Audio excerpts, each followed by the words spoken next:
أعوذ بالله من الشيطان الرجيم بسم الله الرحمن الرحيم أفأمن الذين مكروا السيئات أن يخسف الله بهم الأرض أو يأتيهم العذاب من حيث لا يشعرون أو يأخذهم في تقلبهم فما هم بمعجزين أو يأخذهم على تخوف فإن ربكم لرؤوف رحيم أولم يروا إلى ما خلق الله من شيء يتفيأ ظلاله عن اليمين والشمائل سجدا لله وهم داخرون صدق اللہ العظیم۔ سورہ نحل کا درس چل رہا ہے۔ آج کے درس میں اللہ تعالیٰ نے سخت عذاب اور سخت وعید کے ذریعے اور اپنی پکڑ کے ذریعے ان لوگوں کو ڈرایا ہے، دھمکایا ہے جو اللہ کے دین کے راستے میں رکاوٹیں ڈالتے ہیں، جو دین پھیلانے والوں کو تنگ کرتے ہیں، جو انبیاء علیہ السلام کو ستاتے ہیں، جو ایمانی قرآنی ہدایت کو روکتے ہیں۔ کیونکہ بہت سارے لوگوں کی زندگی کا یہی مقصد ہوتا ہے کہ دین کی اور دینداروں کی مخالفت کرنا، اور یہی سلسلہ ابھی کا نہیں بلکہ شروع زمانے سے تمام انبیاء علیہ السلام کو اسی طرح ستایا گیا، تنگ کیا گیا، اور ان کو ان کی دعوت اور ان کو ان کے مشن اور مقصد سے روکنے کی پوری کوشش کی گئی۔ جناب نبی کریم صلی اللہ علیہ وسلم کی زندگی ہمارے سامنے ہے کہ آپ کو کس قدر ستایا گیا، تنگ کیا گیا، مجبور کیا گیا مکہ چھوڑنے پر۔ سب کچھ کیوں کیا گیا؟ صرف دین کی مخالفت اور ایمان اور اسلام کو روکنے کے لیے۔ اللہ تعالیٰ ایسے سارے لوگوں کو آنے والی آیتوں میں دھمکا رہے ہیں، متنبہ کر رہے ہیں، تنبیہ کر رہے ہیں کہ باز آ جاؤ، رک جاؤ اپنے اس عمل سے، اس کام سے، نہیں تو اللہ کی پکڑ کسی بھی صورت میں آ سکتی ہے۔ وہ صورتیں اللہ تعالیٰ بیان فرما رہے ہیں کہ کس کس شکل میں ہم تمہیں پکڑ سکتے ہیں۔ دیکھیے گا، افامن الذین مکروا السیئات، تو کیا وہ لوگ جو بڑے بڑے منصوبے بنا رہے ہیں، منصوبے بنانے سے مراد مکر السیئات مانے برے منصوبے، مکر مانے تدبیریں کرنا، مکاریاں کرنا، سیئات برے برے منصوبے بنا رہے ہیں۔ منصوبے کس کے لیے بنا رہے ہیں؟ دین حق اور دین اسلام کو روکنے کے لیے۔ کیا وہ اس بات سے بے خوف ہو گئے ہیں؟ کیا ان کو اس بات کا ڈر نہیں؟ امینہ کہتے ہیں کہ وہ پرامن بیٹھے ہیں، بے خوف بیٹھے ہوئے اس بات سے۔ کس بات سے؟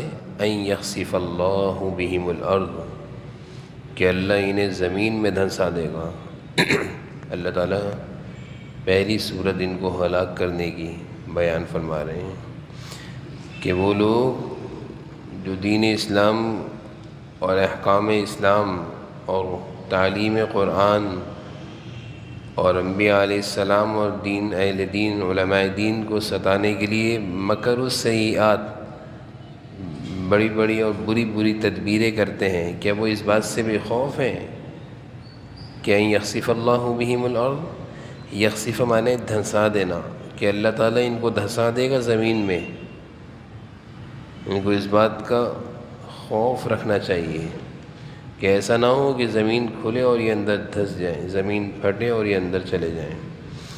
او یأتیہم العذاب من حیث لا یشعرون، یا ان پر ایسی جگہ سے کوئی عذاب، کوئی مصیبت، کوئی آفت آ پڑے کہ ان کو خبر بھی نہ ہو۔ بے فکری کی اور بے خوفی کی، بڑی اطمینان کی زندگی گزار رہا تھا اور دیندار لوگوں کو ستا رہا تھا، انبیاء کو ستا رہا تھا۔ ان یأتیہم العذاب، کہ عذاب آیا اور ایسا آیا کہ لا یشعرون، اس کو پتہ تک نہیں چلا کہ یہ کہاں سے مصیبت آ گئی۔ دوسری صورت۔ تیسری صورت او یأخذہم فی تقلبہم فما ہم بمعجزین، یا یہ لوگ جو دین کو روکنے کے لیے تدبیریں کرتے ہیں انہیں چلتے پھرتے ہی اپنی پکڑ میں بھی ہم لے سکتے ہیں۔ تقلبہم چلنا پھرنا، یعنی یہ اپنی عام معمول کی زندگی گزار رہے ہوں گے، تقلبہم چلتے پھرتے ہوں گے، گھومتے پھرتے ہوں گے، یأخذہم ہم ان کو اچانک سے پکڑ لیں گے۔ یعنی چلتا پھرتا انسان، اس پر کوئی آفت و مصیبت آ پڑے تو کیا کہتے ہیں، اچھا خاصا تھا، کھاتا پیتا تھا، چلتا پھرتا تھا، ایک دم سے کچھ ہو گیا، تو اس کو اللہ فرما رہے ہیں یأخذہم فی تقلبہم، تقلبہم چلتے پھرتے گھومتے پھرتے تھے، بڑے مطمئن تھے کہ ہم جو کچھ کر رہے ہیں اس پر کوئی پکڑ نہیں آئے گی، یأخذہم ان پر اچانک کوئی پکڑ آ جائے گی، فما ہم بمعجزین کیونکہ وہ اسے عاجز نہیں کر سکتے۔ معجزین مانے عاجز نہیں، اللہ تعالیٰ کو تھوڑی یہ ہرا سکتے ہیں۔ معجزین مانے اللہ تعالیٰ سے تھوڑی کوئی مقابلہ کر سکتا ہے، یہ اللہ تعالیٰ کو ان کی پکڑ سے عاجز تھوڑی ہیں کہ اللہ کے لیے کوئی مشکل ہو ان کو پکڑنا۔ 3 صورتیں ہو گئیں، اور چوتھی صورت اللہ فرما رہے ہیں او یأخذہم علی تخوف، یا انہیں اس طرح ہم پکڑیں کہ وہ دھیرے دھیرے گھٹتے چلے جائیں، کم ہوتے چلے جائیں۔ تخوف کہتے ہیں کسی چیز کا آہستہ آہستہ گھٹنا، جیسے کہتے ہیں نا کسی کو شوگر لگ جائے تو وہ اندر ہی اندر کھلتا جاتا ہے۔ بلڈ پریشر شوگر اور اللہ تعالیٰ محفوظ رکھے، مختلف قسم کے امراض جب کسی کو لگ جائے تو کہتے ہیں کہ اندر ہی اندر گھلتا جا رہا ہے۔ اللہ فرما رہے ہیں ہم بھی جب کسی کو پکڑنے پر آتے ہیں تو اس کو پھر گھٹاتے ہیں۔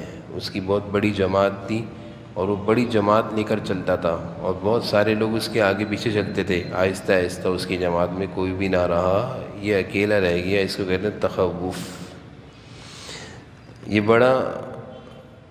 اس کو بڑا ناز تھا اپنی طاقت پر اور بہت سارے لوگوں کے ساتھ ہونے پر۔ اللہ فرما رہے ہیں او یأخذہم علی تخوف، ہم نے اس کو دھیرے دھیرے ایسا پکڑا کہ یہ گھٹتا چلا گیا، یعنی آہستہ آہستہ لوگ اس کا ساتھ چھوڑتے چلے گئے، اب یہ اکیلا لیڈر ہے۔ لیڈر تو وہ ہوتا ہے نا جس کے دائیں بائیں کچھ لوگ ہوں، اور وہ لیڈر جس کا کوئی ماننے والا نہ ہو، یا تھے سب چلے گئے، تو یہ بھی اللہ کی پکڑ ہے۔ اللہ تعالیٰ کہہ رہے ہیں ہم اس طرح بھی پکڑتے ہیں کہ ساری بدماشی نکال دیتے ہیں۔ تو 4 طرح سے اللہ تعالیٰ نے اپنی پکڑ، اپنی عذاب کی شکلیں بیان کی ہیں۔ کن لوگوں کے لیے؟ مکر السیئات، جو تدبیریں کرتے ہیں دین اسلام اور دین حق کو مٹانے اور روکنے کے لیے۔ پھر اللہ فرما رہے ہیں لیکن ایک بات یاد رکھو کہ ابھی تک جو ہم نے تمہیں ڈھیل دی ہوئی ہے نا، اور تم سمجھ رہے ہو ہمیں کوئی پکڑے گا نہیں، فَإِنَّ رَبَّكُمْ لَرَؤُوفٌ الرَّحِيمٌ، یہ بات یاد رکھو کہ تمہارا رب رؤوف اور رحیم ہے، شفیق اور مہربان ہے، اس لیے وہ ڈھیل دیتا ہے، لیکن تمہاری پکڑنے سے وہ عاجز نہیں ہے کہ وہ تمہیں پکڑ نہیں سکتا، پکڑ سکتا ہے۔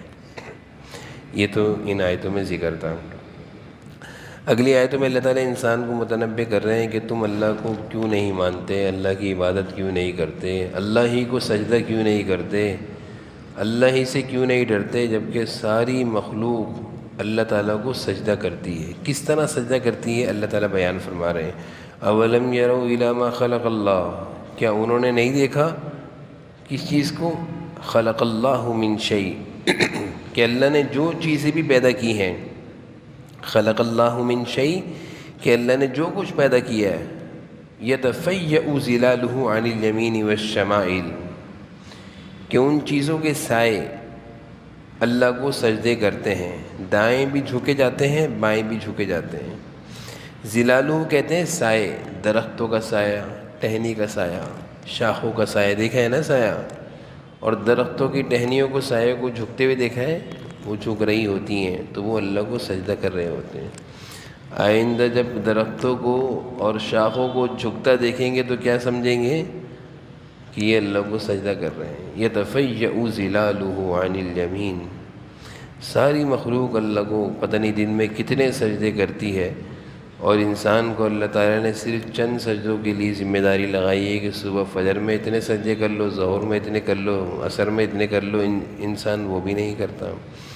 اور اگر ہم اپنی نظروں کو ذرا درختوں کی شاخوں پر لگائیں، دیکھیں کہ کتنے دفعہ وہ شاخیں جھکتی ہیں، اٹھتی ہیں، جتنی دفعہ وہ شاخیں جھکتی ہیں اللہ فرما رہے ہیں یہ سب سجدے میں جھکتی ہیں۔ یتفیع ظلالہ عن الیمین، یتفیع مانے جھکنا، سجدے کے لیے جیسے انسان جھکتا ہے تو اسی طرح ساری مخلوق اللہ کو سجدے کے لیے جھکتی ہے۔ ظلالہ سائے، سائے، عن الیمین دائیں طرف بھی ان کے سائے جھکتے ہیں، والشمائل بائیں طرف بھی جھکتے ہیں، درختوں کی ٹہنیاں کبھی دائیں طرف تو کبھی بائیں طرف۔ سجدا للہ، وہ سب کے سب اللہ کو سجدہ کرتے ہیں، وہم داخرون، اور اپنی عاجزی کا اظہار کرتے ہیں۔ سجدے میں اللہ کو اللہ کے سامنے عاجزی، سجدہ کہتے ہیں اللہ کے سامنے اپنی عاجزی اور اپنی بے بسی کا اظہار کرنا۔ اسی وجہ سے کہتے ہیں کہ نماز میں سارے ہی ارکان اہم ہیں، قیام بھی اہم ہے، رکوع بھی اہم ہے، لیکن سجدے میں جو تاثیر اور جو مزہ ہے اپنے رب کے قدموں میں اپنے آپ کو جھکا دینا، ڈال دینا، بے بسی اور عاجزی کا اظہار کر دینا، یہ کسی اور رکن میں مزہ نہیں ہے۔ سجدا للہ، سب کے سب اللہ کے آگے سجدے میں گرے پڑے ہوتے ہیں، وہم داخرون، اور اپنی عاجزی اور بے بسی کا اظہار کر رہے ہوتے ہیں۔ اور پھر اللہ فرما رہے ہیں وَلِلَّهِ يَسْجُدُ مَا فِي السَّمَاوَاتِ وَمَا فِي الْأَرْضِ، اور آسمان اور زمین میں جتنے بھی جاندار چیزیں ہیں، جتنے بھی جاندار ہیں، دابہ، جتنے بھی جاندار یعنی جتنی بھی مخلوق ہیں جانوروں کی شکل میں، والملائکہ، اور فرشتے، یہ سب بھی اللہ ہی کو سجدہ کرتے ہیں، یہ سب بھی اللہ ہی کو، آسمانوں اور زمینوں میں جتنی جاندار مخلوق ہیں اور سارے فرشتے بھی اللہ ہی کو سجدہ کرتے ہیں۔ وہم لا یستکبرون، اور وہ ذرا بھی تکبر نہیں کرتے، یعنی کوئی بھی مخلوق اللہ کی عبادت کرنے سے تکبر نہیں، رکتی نہیں ہے، ساری مخلوق اللہ کی عبادت کرتی ہے۔ اور اللہ کی عبادت میں جیسے میں نے بتایا کہ سجدہ اہم عبادت ہے، اہم عبادت ہے۔ حضرت غالباً عبداللہ بن عباس رضی اللہ عنہ آخری عمر میں آنکھ کی بینائی جا رہی تھی، اس وقت کے طبیبوں نے کہا کہ آنکھ کا علاج کریں گے اور کچھ دنوں تک آپ کو سجدہ نہیں کرنا ہوگا، بیٹھ کر نماز پڑھنی ہوگی۔ جب آنکھ کا کسی کا آپریشن ہوتا ہے تو جھکنے سے روک دیا جاتا ہے، ایسے ہی ہوتا ہے نا، جھکنے سے روک دیا۔ حضرت عبداللہ بن عباس نے کہا کہ بھائی مجھے آنکھ کا خراب ہونا گوارا ہے، لیکن ایک نماز بھی میں بغیر سجدے کے نہیں پڑھ سکتا۔ یہ کیسے ممکن ہے کہ میں نماز پڑھوں اور زمین پر سجدہ نہ کروں، اپنے رب کے آگے نہ جھکوں؟ تو انہوں نے آنکھ کے علاج کرنے سے منع کر دیا تھا۔ یہ عظیم مرتبے کے صحابہ، عظیم لوگ تھے نا، اللہ کے مقبول تھے صحابہ۔ انبیاء علیہ السلام کے بعد اگر کسی کا مرتبہ ہے تو وہ صحابہ کا مرتبہ ہے، اونچے درجے کے لوگ تھے، ایسا ایمان تھا کہ یہ کیسے ممکن ہے۔ تو اللہ تعالیٰ فرما رہے ہیں کہ ساری مخلوق اللہ کو سجدہ کرتی ہے۔ اللہ یہ نہیں کہہ رہے کہ ساری مخلوق اللہ کو قیام کرتی ہے، کہا رکوع کرتی ہے، کیا کہے، سجدہ کرتی ہے۔ یہ نہیں کہ ساری مخلوق اللہ کے آگے دو زانوں بیٹھتی ہے، اتحیات میں، تشہد میں، یہ ساری مخلوق اللہ کے آگے قیام میں کھڑی رہتی نہیں۔ اللہ نے فرمایا کہ ساری مخلوق، درخت ہیں، جاندار ہیں، سجدہ کرتے ہیں۔ اس سے بھی سجدے کی اہمیت کا پتہ چل رہا ہے کہ سجدہ عظیم رکن ہے نماز کی عبادات میں۔ پھر اللہ فرما رہے ہیں یخافون ربهم من فوقهم ويفعلون ما یؤمرون، اور یہ سب کے سب اپنے پروردگار سے ڈرتے ہیں جو ان کے اوپر ہے، اللہ تعالیٰ سب سے بڑھ کر ہیں۔ ويفعلون ما یؤمرون، اور وہ سب وہی کام کرتے ہیں جن کا انہیں حکم ملتے ہیں۔ یفعلون معنی کرتے ہیں، یہ ما یؤمرون جس چیز کا ان کو حکم دیا جاتا ہے۔ ساری مخلوق بالخصوص فرشتے اللہ کے حکم کے آگے ہر وقت جھکے رہتے ہیں اور جو کہا جاتا ہے وہی کرتے ہیں۔ ایک انسان ہی تو ہے کہ جو کہا جاتا ہے وہ نہیں کرتا۔ ہمیں جو اللہ کی طرف سے حکم ہے ہم وہ نہیں کرتے، ہم وہ کرتے ہیں جو ہمارا جی چاہتا ہے۔ اللہ فرما رہے ہیں تمہارے علاوہ ساری مخلوق وہ کرتی جس کا کہا جاتا ہے۔ یفعلون ما یؤمرون کا مطلب کہ سارے جاندار اور فرشتے وہ کرتے ہیں جو اللہ کہتے ہیں، اور اے انسان تو وہ کرتا ہے جو تیرا دل کہتا ہے، تو وہ نہیں کرتا جو اللہ کہتا ہے۔ تو اللہ تعالیٰ نے انسان کو یہ بات بیان کر کے متنبع کیا ہے۔ پھر اللہ تعالیٰ فرما رہے وقال اللہ لا تتخذوا الہین اثنین، اور اللہ نے فرمایا، وقال اللہ مانے اللہ تعالیٰ فرما رہے ہیں، لا تتخذوا الہین اثنین، لا تتخذوا مانے مت بناؤ، الہین مانے اثنین مانے دو معبود۔ معبود کتنے ہیں بھائی؟ ایک ہی ہے، اللہ۔ اللہ فرما رہے ہیں یہ دو دو تین تین چار چار چھ چھ معبود کیوں بناتے ہو؟ انما ہوا الہ واحد، ہمارا معبود صرف ایک ہے، وہ ہے اللہ۔ انما ہوا الہ واحد، معبود تو عبادت کے لائق تو صرف ایک ہی ہے، اللہ۔ فَإِيَّايَ فَارْهَبُونَ، اللہ فرما رہے ہیں مجھ سے ہی ڈرو بھائی، مجھ سے ڈرا کرو۔ مشرکین میں کیا تھا کہ اگر ہم نے یہ کام نہیں کیا تو یہ بت ہمارے سے ناراض ہو جائے گا اور ہم پر کوئی مصیبت آ جائے گی۔ حتیٰ کہ جب حضور صلی اللہ علیہ وسلم نے مکہ فتح کیا اور صحابہ کو حکم دیا کہ جا کر فلاں فلاں بتوں کو گرا کر آؤ، توڑ کر آؤ، چورا چورا کر کے آؤ، ان کا وجود زمین سے مٹا کر آؤ، ختم کر دو۔ تو صحابہ جب ان بتوں کو گرانے گئے تو اطراف میں مشرکین رہا کرتے تھے، تو جب وہ بتوں کو صحابہ نے گرانا شروع کیا تو وہ قریب والے مشرکین دور دور بھاگ گئے کہ اب کوئی آفت آ جائے گی، اب کوئی، یعنی ان کا اس پتھر اور مٹی سے بنے ہوئے بتوں پر ایسا عقیدہ اور یقین تھا کہ اگر ہم نے ان کی بات نہ مانی یا ان کو کچھ کہا تو ہمارے اوپر کوئی آفت آ جائے گی۔ جب صحابہ ایمان اور مضبوط ایمان کے ساتھ ان بتوں پر ہتھوڑے لے کر آگے بڑھے ہیں اور ہتھوڑے چلانا شروع کیے ہیں تو وہ جو قریب میں لوگ تھے تو کچھ تو اس منظر کو دیکھ کر ایمان لے آئے کہ ہم تو سمجھتے تھے اس بت کو کچھ کہیں گے تو پتہ نہیں کیا آفت آ جائے گی، یہ تو بڑے پکے ایمان والے لوگ ہیں کہ یہ توڑے چلے جا رہے ہیں اور بت کچھ کر ہی نہیں رہے۔ تو ان کو معلوم چلا کہ ان بتوں کی کوئی حقیقت نہیں ہے، اصل تو اللہ ہے۔ انما هو الہ واحد، اللہ ہی ایک معبود ہے۔ فَإِيَّايَ فَارْهَبُونَ، اللہ فرما رہے ہیں مجھ سے ڈرو۔ وَلَهُ مَا فِي السَّمَاوَاتِ وَالْأَرْضِ وَلَهُ الدِّينُ وَاسِبًا، اور آسمانوں اور زمین میں جو کچھ ہے، وَلَهُ جو کچھ ہے آسمان و زمین میں، وَلَهُ الدِّينُ وَاسِبًا، اور اسی کی اطاعت ہر حال میں لازم ہے۔ آسمان و زمین میں جو کچھ ہے وہ سب لہو اللہ ہی کا ہے، وَلَهُ الدِّينُ وَاسِبًا، اور پھر اسی اللہ کی اطاعت ہر حال میں کرنا لازم ہے۔ أَفَغَيْرَ اللَّهِ تَتَّقُونَ، کیا پھر بھی تم اللہ کے سوا اوروں سے ڈرو گے؟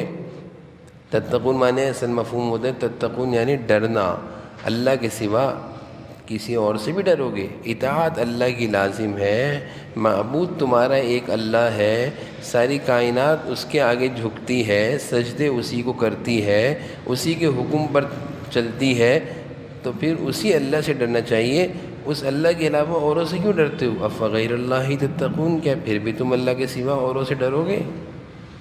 یہاں تک اللہ تعالیٰ نے عبادت اور سجدے سے متعلق اہم احکام بیان فرمائے۔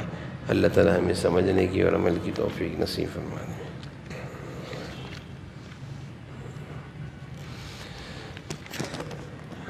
الحمدللہ رب العالمین، والصلاۃ والسلام علی سیدنا